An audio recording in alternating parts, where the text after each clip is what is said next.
am inherently a film industry nerd. Other than loving movies, I am absolutely obsessed with the behind the scenes and how those movies come together. With my recent unpopular opinions video, I wished for the day that Farhan Akhtar returns to the director's chair, and within a few days, we saw the announcement of Jile Zara, a road movie with Katrina Kaif, Priyanka Chopra and Alia Bhatt that will be directed by Farhan Akhtar himself. A casting coup that is so exciting and made me actually think about the several casting decisions for popular films that have led to either extremely career-defining performances or has led to such an impact that audiences cannot see anyone else recreate the same role in retrospect. What I want to acknowledge and am addressing with this video is that a lot of the actors are actually in line for some of these iconic roles. By the way, I've been hearing that Zoya Akhtar is planning to do an adaptation of the Archie comics with the cast of Suhana Khan, Khushi Kapoor and Agastya Nanda. Do let me know what you think in the comments below of this project. While it seems to come across like an ideal launch for star kids, something that we're used to seeing in the news, it does make me have some faith in the project, maybe because it is backed by Zoya Akhtar. Irrespective, getting right into the video, here is Tried&Refused Productions with 8 iconic Indian movie roles that almost went to someone else. Singham. This Tamil film starring Surya not only created a very popular Tamil franchise but also led to the creation of a Hindi film franchise with the same name with Ajay Devgan. The film and the iconic performance by Surya was so memorable that this film was not only remade in several languages but also led to multiple installments even in the case of its Hindi film. The franchise has become so popular in the Hindi film industry that it has led to the creation of an entire cop universe headed by Rohit Shetty. What's fascinating, however, is that Surya and Singham are almost synonymous with one another, but what eventually became an iconic franchise could have actually been headed by another noteworthy star from the Tamil industry. Many reports suggest that the director Hari had actually envisioned Thalapathy Vijay in the title role of the popular franchise, but due to reasons that are rendered unknown to the public, that initially envisioned collaboration could not come to fruition, and Surya ended up reaping the benefits of landing such a memorable and commercial powerhouse of a film. Dildakne Do. One of the details that Zoya Akhtar really strives for in her films is for the relationships to be believable in her fictional worlds. This is not only restricted to the romantic relationships but also extends to the familial platonic ones. While casting the Mehra family, Zoya Akhtar wanted to actually make sure that the siblings look like brothers and sisters. But did you know that before Priyanka Chopra and Ranveer Singh were roped in for the film, Zoya actually envisioned someone else? It's reported that Akhtar actually wanted to cast Ranveer Kapoor and Kareena Kapoor as a sibling duo in the enjoyable Dildakne Do. While I'm sure it would have been fabulous either way and it would have been great to see the first cousins share screen space with one another, there's no denying the fact that Ranveer and Priyanka were absolutely brilliant in their respective roles. On a side note, I have to say that Dildakne Do has to be one of the easiest films to rewatch and enjoy. It honestly doesn't get enough credit of how truly fun it is. Baazigar. I'm a little obsessed with the 90s era and the rise of Shah Rukh Khan. This is a decade where formulaic films were the norm, and in came an outsider from Delhi who wanted to make a name for himself and go out on a limb and play anti-heroes, considered a risk and career-ending for lead actors during that time. Landing Abbas Mastan's film Baazigar, Shah Rukh Khan did not want to squander the opportunity just due to the irredeemable qualities of the character of Ajay Sharma. What's crazy is that the process of casting for such a film and the number of rejections the director duo had to deal with. Upon approaching Salman Khan and Amir Khan, the creators were apparently dismissed due to the moral connotation of the character and how it would be blasphemous to do so in the climate of the 90s, where usually films followed the polarizing and simplistic narrative of good versus evil. Baazigar was rejected by Mr. Salman Khan and Dar was negated by Mr. Amir Khan. I did them all just for making sure that I was working to avoid unemployment. The timing or something was right, and that made them happen, and I became a big star.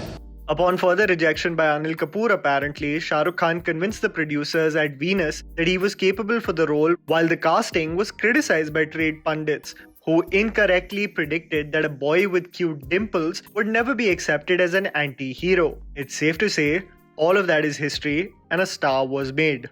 Ghajani. In the landscape where Bollywood actors were consistently buying the remake rights of extremely popular films from Tamil and Telugu cinema, Ghajani starring Amir Khan became a national sensation. His physical transformation and dedication to the role was lauded, while A.G. Murugudas's mass commercial treatment hit a chord with Hindi film fans. The original Tamil film starring Surya that released in 2005 was a massive commercial success and became the third highest grossing Tamil film of the year. As Surya was showered with praise, it's interesting to know that Murugadas before Ghajani was actually planning a film with Ajit Kumar titled Miratal, which would have been their second collaboration after Deena, which was eventually dropped due to a fallout between the actor and the producer of the film. Apparently, it was Ajit that had suggested the physical transformation for the role in what eventually became Ghajani. What do Tamil cinema fans think about this? Do you think Ghajani would have been as popular or would have become even a bigger film if Ajit was a part of it? Let me know in the comments below.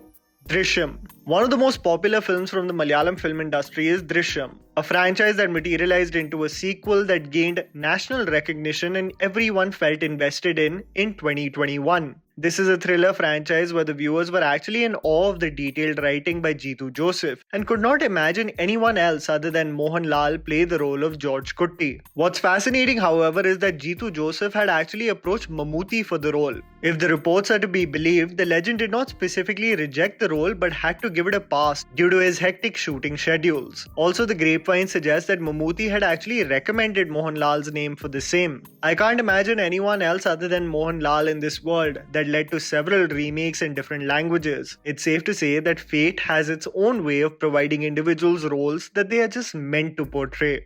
Shaisha. Shaisha has caused waves in every shape and form. Not only was it a beautiful and powerful film dedicated to the life of Captain Vikram Batra, but it has in many ways rejuvenated the perception of the masses for Siddharth Malhotra as a talent in the Hindi film industry. A combination of great storytelling by Vishnu Vardhan, compelling performances, astounding cinematography, and action sequences, and while we can all agree, such gut-wrenchingly beautiful music. Shaisha packed the punch in every way. So much so that I still revisit some of its moments. But did you know that there was a chance that Siddharth Malhotra wouldn't have played the title role? The film that he has been associated with for the past 5 years, trying to get it made with producer Shabir Boxwala, actually confessed in an interview that Salman Khan was interested in the project to get his brother-in-law, Ayush Sharma, get launched with the same. But as the Batra family had already decided that Malhotra was the best fit to play their son on the big screen, Boxwala admitted that it would be unfair to think or decide otherwise. The approach by Salman, who also wanted to rope in as producer, did not materialize, and Siddharth Malhotra went on to do the film